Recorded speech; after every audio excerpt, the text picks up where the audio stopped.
Hello ma'am, my name is Felicia. My name is Natasya. And my name is Michelle. And today we are going to present our English final exam.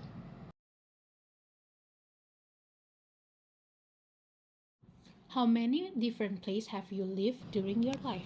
I've lived through a lot of cities around Indonesia. When I was a little girl, I lived with my grandma at Surabaya.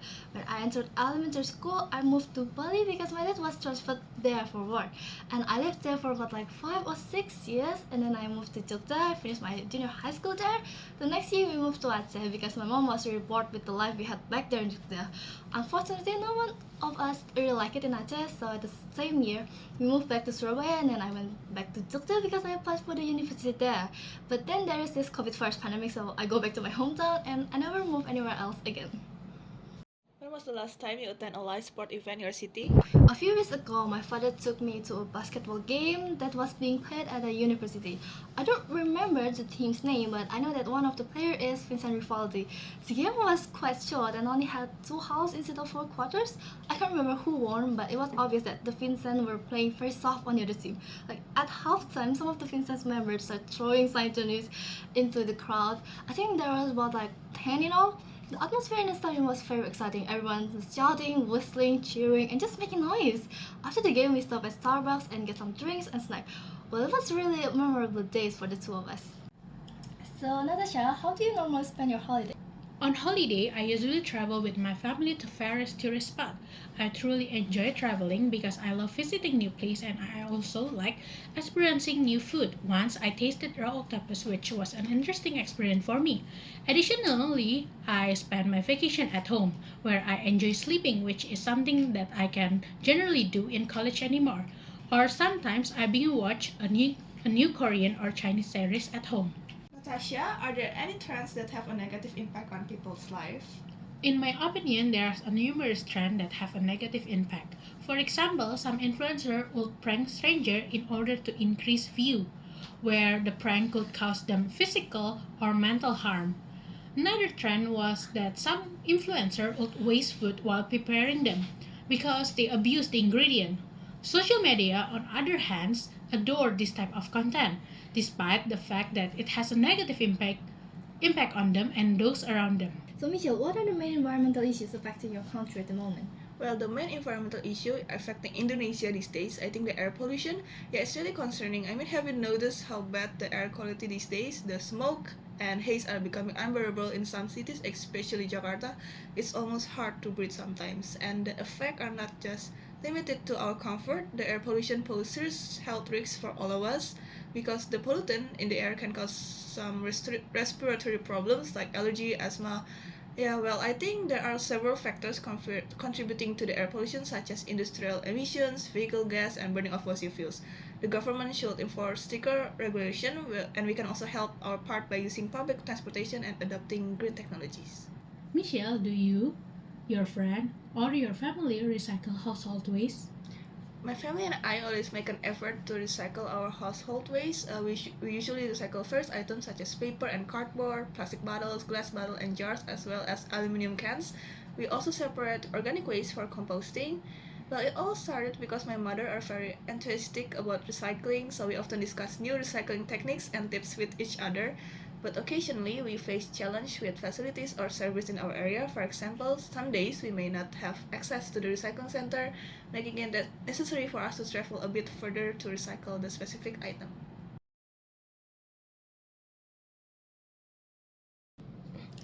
This photograph was taken at one of the local stores. I went back there in July. I was a really big fan of Angelina Jolie back then.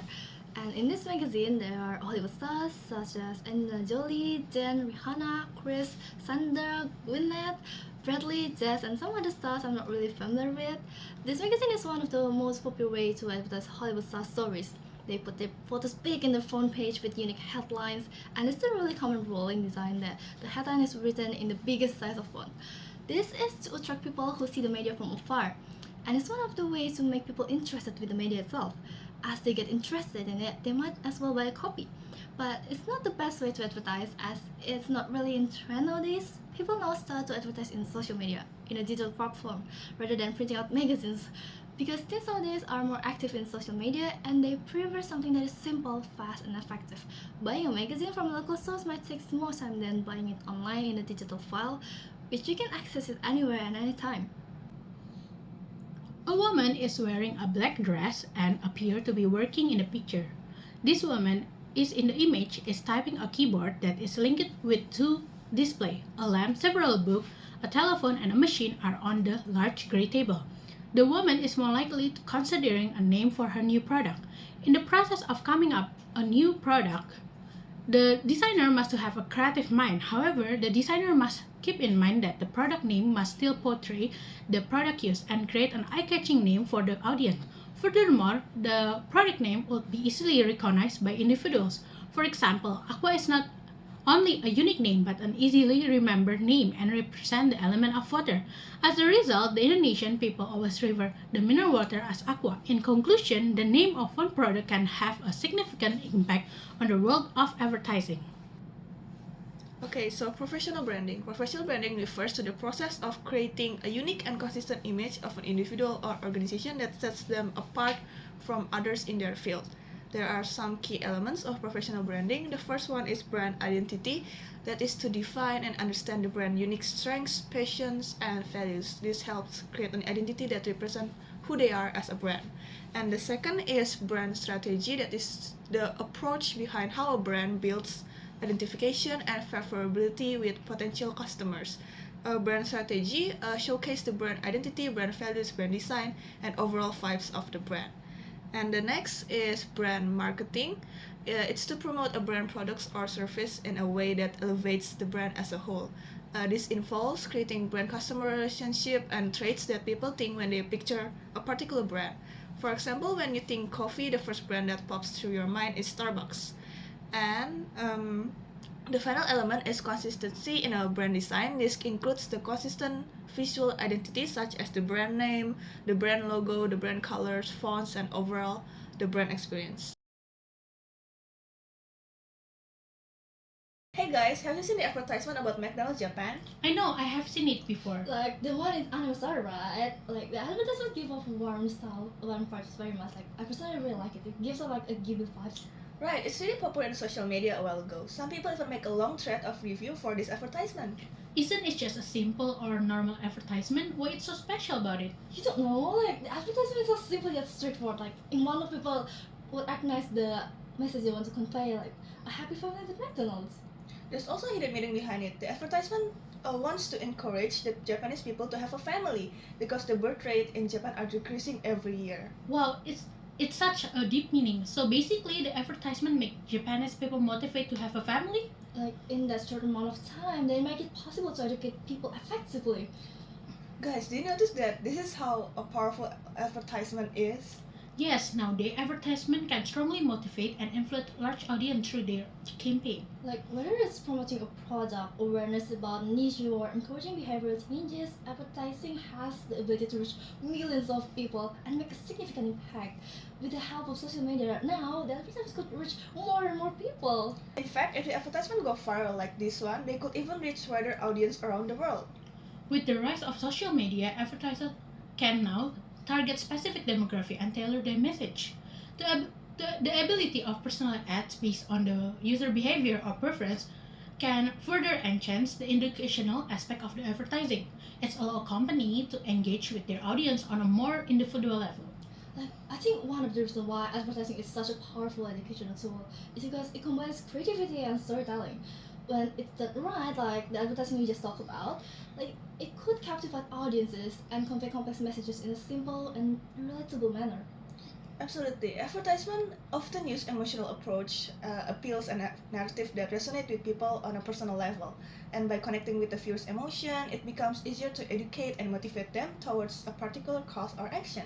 And let's not forget the positive impact advertising can have on a social issue. Many organizations or non-profit groups use advertising to raise awareness about important topics such as climate change, equality, or mental health.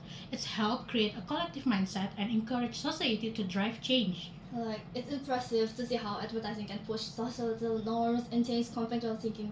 They could present a whole new perspective to people out there, broaden their understanding, and motivate them to do like the right thing they want to advertise. Right, with the continuous advance in technology and the growing creativity of an ad, I can only imagine how much more of it will evolve in the future. What's your opinion on AI art these days, Feli? I think it's a really bad decision to make the invention of AI art go public. Like, a lot of people have been using it mindlessly and they even sell the AI art. Like, it's not the art works. No, I think it's really a great invention. A lot of people have been helped with the AI art software, like such as people with no drawing skill. With the AI softwares, they could visualize their idea to other people clearly. But the copyright of the AI itself does not belong to the people who write the prompts. Like, the AI took references from painting and drawing posts online, but without even giving proper credits. I'm on you on that. The worst part is that a lot of people use the AI software don't really understand the norm of the AI use. There is a theory about the AI that the more people use the AI, the more train the AI with the data they feed. This will make the AI more powerful. I don't think so, because AI help a lot of people too. They help people with tasks such as our college assignment by gathering reference, information, much more faster and efficient. And that's what makes people more and more lazy. And they underestimate those tasks, which could further decrease their true potential. But that's the point of technology, to help people. In fact, we are now even using our phone to record this video. We can separate ourselves from technologies. Why are you denying so badly? We are not denying it. We just speak the truth. Like, can't you see a lot of artists have been struggling with the AI art posts online? Chill, guys, it's not that serious. Let's just say the problem that the technology depends on the user itself. If the user could restrain themselves from misusing the technology, there would be no problem. You're right. As humans, we should understand such norms that involve crediting other people's. Like, in this digital world, technology are evolving as we humans evolve too. So the more technology evolve, the more humans have to catch up with it. If not, then yeah, it would cause problems such as what we just discussed earlier. But actually, it's hard because a lot of people didn't have a proper access to education, and in the near future, I don't like see that everyone in this planet could evolve to the same standards of education. So actually, it's hard and seems impossible. That's true.